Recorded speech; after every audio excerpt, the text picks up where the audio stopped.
Hey, welcome to our channel.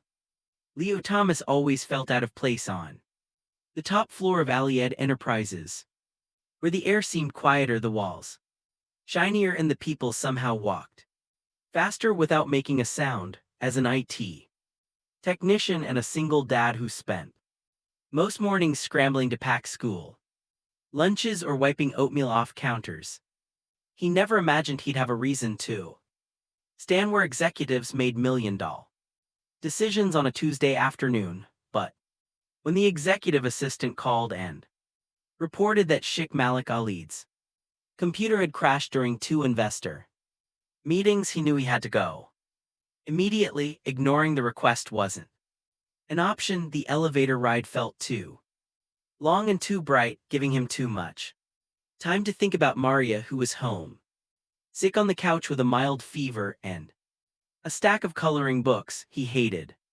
leaving her when she wasn't feeling well, but his neighbor insisted she check in throughout the day. Still, guilt clung to him like a heavy jacket.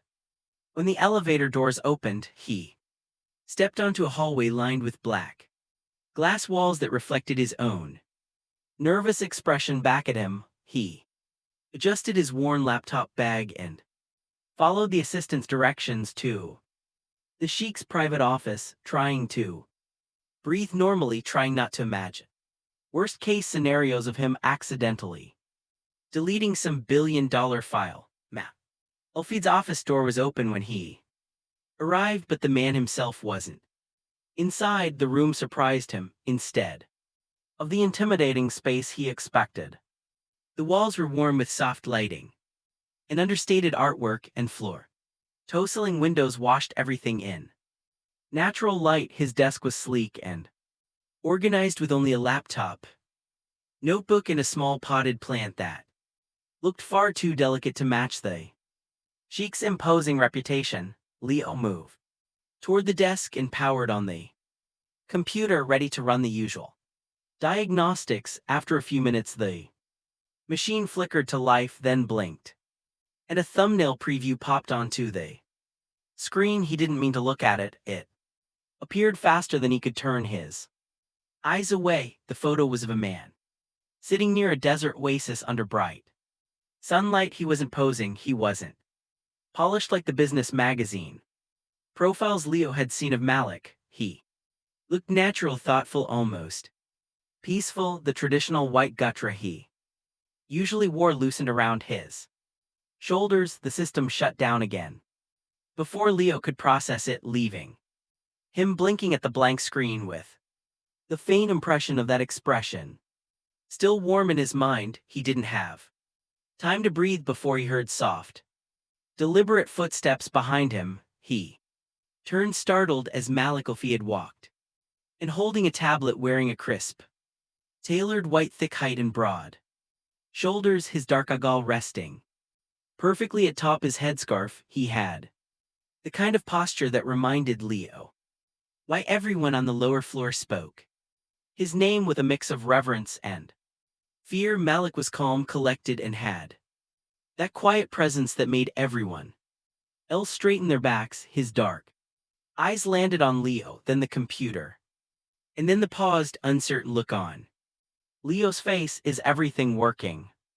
He asked, his voice smooth but carrying an undertone of expectation. Leo swallowed, trying to gather his thoughts as he forced his attention back to the keyboard. Still checking. The system restarted itself again, Leo replied.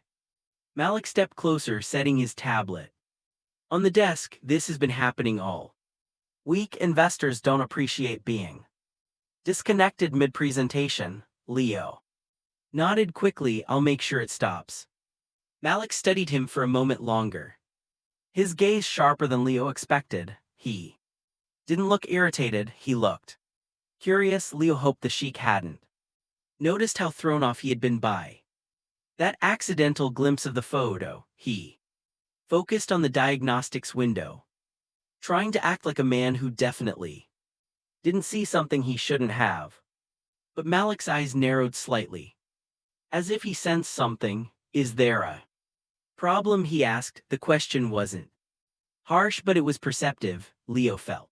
Heat rise in his neck. No problem. He said too fast. Malik raised a brow.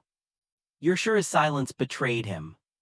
And he knew it. Malik shifted his weight, the fabric of his th rustling softly as he crossed his arms lightly. You look surprised when I walked in. Leo opened his mouth, searching for a professional explanation that didn't make him sound like someone creeping through personal files. His brain, unhelpful as ever, offered nothing. Before he could come up with an excuse, Malik asked in a steady tone that stopped him cold, what did you see? And just like that, the tension in the room changed. Leo suddenly felt very aware that he was standing in front of the most powerful person in the company, holding the kind of secret he never meant to see. Leo took a breath, wishing he could rewind the last 5 minutes. This wasn't how he expected his day to go, not even close. Malik didn't move from his place beside the desk as Leo struggled to find words, and the longer the silence stretched, the more he felt like the floor might open and drop him straight through 20 stories of glass and concrete. Malik didn't look angry, which somehow made it worse. He looked focused, almost patient, like he was waiting for Leo to decide whether he would tell the truth or scramble for a lie. Leo cleared his throat and tried to steady himself. It was just a quick pop-up from your photo library, he said, speaking slowly so he didn't stumble. I didn't mean to, it was only there for a second. Malik's expression didn't change, but he stepped closer.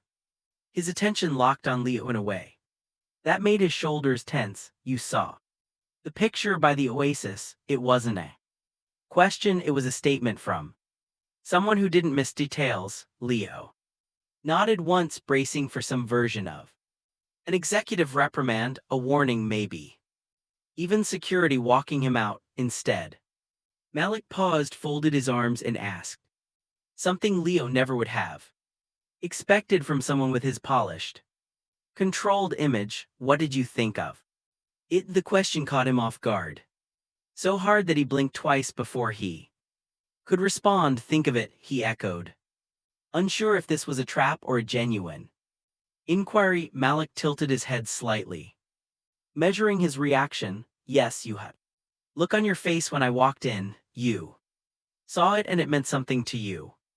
What was it? His instinct was to retreat behind professionalism, but the way Malik watched him, steady, calm, almost searching, made it clear he wasn't interested in a canned answer. Leo exhaled. It wasn't anything bad, I just didn't expect to see you like that. Malik's brow lifted. Like what? Leo hesitated, knowing this was already beyond any IT appointment he'd ever handled. You look peaceful, he said, quietly, and a lot softer than the version people talk about around here. Malik didn't react right away.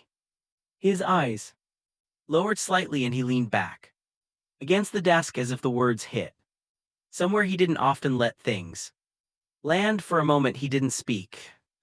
Silence was an uncomfortable, just unusually honest. Then he asked, almost under his breath, do you think I'm handsome? Leo felt his heart skip. The question was so unexpected that he wondered if he misheard him. Sheikh Malik, Al-Feed billionaire CEO, the man who intimidated entire conference rooms, was asking his IT technician if he thought he was handsome. Leo didn't know how to answer without stepping into dangerous territory, but Malik wasn't smirking or teasing. He wasn't fishing for flattery. He looked strangely serious, maybe even vulnerable, and that unsettled Leo more than any stern tone ever could. He spoke carefully. I think the photo showed a side of you people don't get to see. When Malik's eyes lifted to his, Leo continued, and yes, you looked handsome, but it was more than that. You looked human, like someone who wasn't carrying the weight of this whole building for once. Malik inhaled slowly, almost like he hadn't expected honesty, not real honesty. He turned toward the window, staring at the Skyline for a few seconds before. Speaking again, that picture was taken too. Years ago by my brother, it was the last time I went anywhere without bringing half a company with me. Leo wasn't sure what to say to that. He watched Malik's shoulders rise and fall in a quiet breath beneath the crisp white fabric. People see me as a machine. Efficient, precise, untouchable, Malik said, glancing at him over his shoulder. I don't think they'd believe that photo was me. Leo rested his hand on the back of the office chair, grounding himself. Maybe that's the problem. Everyone sees the version of you that fits their expectations. Doesn't mean it's the whole picture. Malik turned fully toward him now, his expression unreadable but no longer cold. He talked differently than most people here. You're not afraid to say something real. Leo shrugged lightly. I don't have the energy to be anything else. Single parenting burns that out of you pretty fast. Malik's eyes softened with something close to curiosity. You have a child? Leo nodded. Maria 8. She's homesick today. The corner of Malik's mouth lifted almost imperceptibly. Must be hard to do it all alone. It can be, Leo replied. But she's the best part of my life. Malik watched him with an expression Leo couldn't place. Something warm, thoughtful, maybe even envious. It lingered long enough that Leo felt the shift in the air between them. Malik straightened slightly the moment, folding back into the quiet of the office. Thank you for being honest, he said. Most people can't manage that when they're standing in front of me. Leo didn't know how to respond, so he nodded and returned to the computer. But the atmosphere of the room had changed completely. This wasn't just a tech fix anymore. Something else had taken root. Something he didn't think either of them meant to open. Malik didn't speak for a while after that, and the quiet in his office felt different than before. It wasn't tense or intimidating. It felt like the moment after someone opens a door they never meant to unlock, when they're deciding whether to close it again or let someone step closer. Leo stayed focused on the computer, pretending he wasn't hyper-aware of Malik's presence behind him. The only sound was the faint hum of the building's air system and the clicking of his keyboard. Finally, Malik walked toward the window, arms folded loosely across his chest. That photo you saw, he said, his voice lower now, almost thoughtful, was taken during a weekend trip I took to the desert. It was the first time I'd taken a break in almost a year. He paused, and Leo could hear him exhale softly. I told myself I'd make trips like that more often. I never did. Leo straightened and turned slightly so he could see Malik's reflection in the glass. He wasn't looking at Leo. He was looking past the city where the clouds drifted above distant rooftops. Running a company like this, representing my family, it becomes your entire identity before you even realize it's happening, he said. People expect you to be this unstoppable version of yourself, so you just keep delivering it. He let out a small, humorless laugh. Eventually that becomes the only version anyone believes. Leo didn't interrupt. He sensed Malik didn't get many chances to talk like this. He knew enough about stress, responsibility, and pressure to understand that even powerful people could feel trapped inside the lives they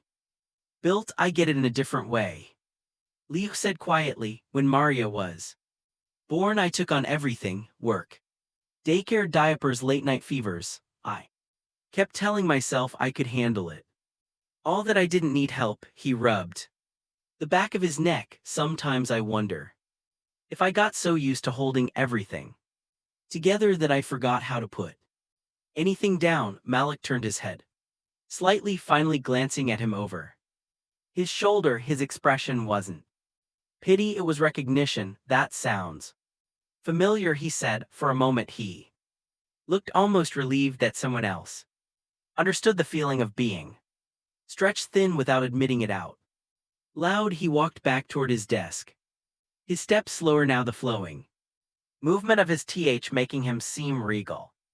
Yet grounded. Your daughter, Malik said, leaning lightly on the edge of the desk. What's she like? The question surprised Leo, not because it was personal but because Malik genuinely seemed to care. She's a firecracker, Leo said, unable to stop the small smile that formed. Smart, too curious for her own good, and she talks non-stop. I mean non-stop. Malik's lips curved in a faint smile. Sounds exhausting. It is, but she makes life better even on the days she's impossible. Malik nodded, looking down at his hands as if he was weighing something inside himself.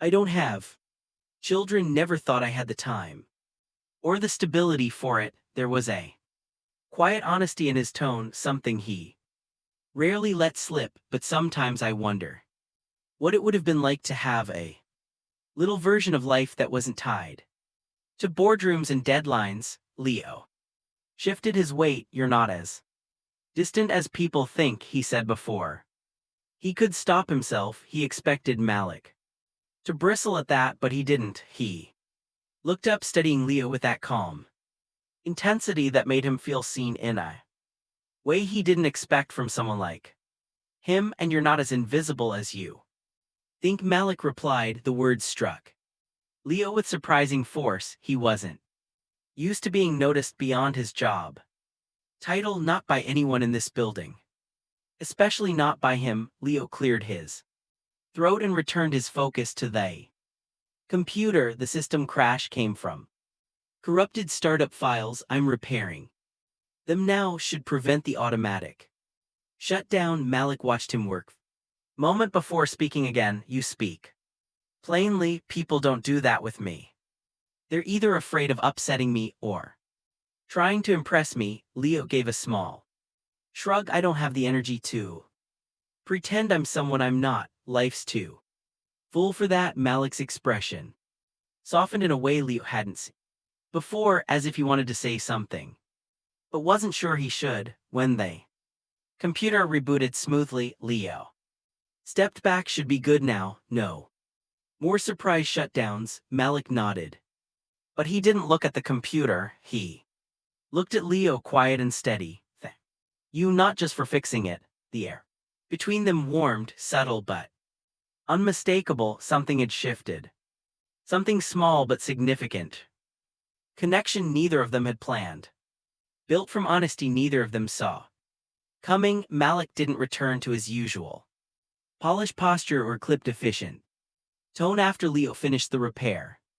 Instead, he lingered near the desk as if the quiet moment between them had opened a door he wasn't ready to close. Leo felt it too, that shift from formal interaction to something more human, more curious. The next morning, Leo found an email from Malik's assistant asking him to return to the top floor for a follow-up meeting. When he arrived, Malik offered him a position on a confidential internal think tank team, specifically citing his need for someone who offered unfiltered truth. Leo accepted, and the weeks that followed unfolded in a way he never could have predicted. His new role pulled him into meetings he never thought he'd be invited to, sitting beside executives who raised their eyebrows when Malik introduced him. But what surprised him most wasn't the work itself, it was Malik. He didn't treat Leo like an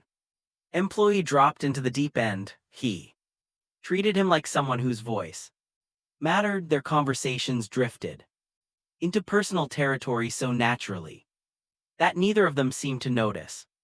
When the line shifted, one evening long after most of the building had emptied out, they were finishing a review of documents in Malik's office. The city lights glowed through the tall windows, scattering reflections across the glass table between them. Malik stretched his back inside, rubbing his temples. I think that's enough for today, he said. My brain is giving out. Leo smiled as he gathered his notes. Pretty sure mine gave out an hour ago. Malik laughed softly. You know, Malik said, standing up and walking around the desk. the movement causing his robes to sway. Elegantly, I never expected any of this. Leo looked up. Any of what? Malik paused, standing closer to Leo than usual, working with someone who doesn't filter everything they say. Someone who sees me. Leo took a slow breath, his heart rate picking up. I don't see a sheik or a CEO when I talk to you. I see a man trying to carry more than anyone should have to. Malik's eyes darkened, the playfulness vanishing into something intense and magnetic. The atmosphere in the room grew heavy, charged with an electricity that had been simmering for weeks. You were right about that photo, Malik murmured, taking another step closer, invading Leo's personal space in a way that felt entirely deliberate. I was happy then, because I felt free, but lately he trailed off, his gaze dropping to Leo's lips before locking back onto his eyes. Lately I feel that same freedom when I am with you. Leo's breath hitched, he stood up slowly, the table the only thing keeping a sliver of distance between them. Malik, he started, his voice barely a whisper. Malik didn't let him finish. He moved with a predator's grace, rounding the table to stand directly in front of Leo. Up close, the scent of expensive oud and sandalwood that clung to Malik's traditional garments was intoxicating. Malik reached out, his hand trembling slightly as he cupped Leo's jaw, his thumb brushing over Leo's cheekbone.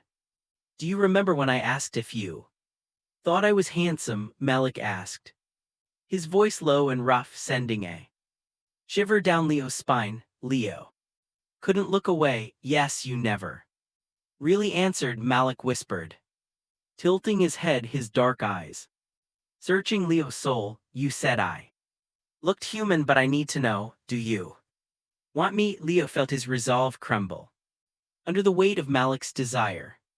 Yes, Leo breathed out the truth, spilling free. I do. Malik's eyes flared with heat. He wasted no more time, closing the final distance between them. He pulled Leo in by the waist, the fabric of his soft against Leo's clothes, and crushed his lips against Leo's. It wasn't a tentative first kiss, it was hungry, possessive, and overwhelming. Leo gripped Malik's shoulders, grounding himself as Malik's tongue swept into his mouth, tasting him, claiming him. The power dynamic of the office dissolved, leaving just two men in the quiet, dim room, desperate for each other. When they finally broke apart for air, Malik rested his forehead against Leo's, both of them panting.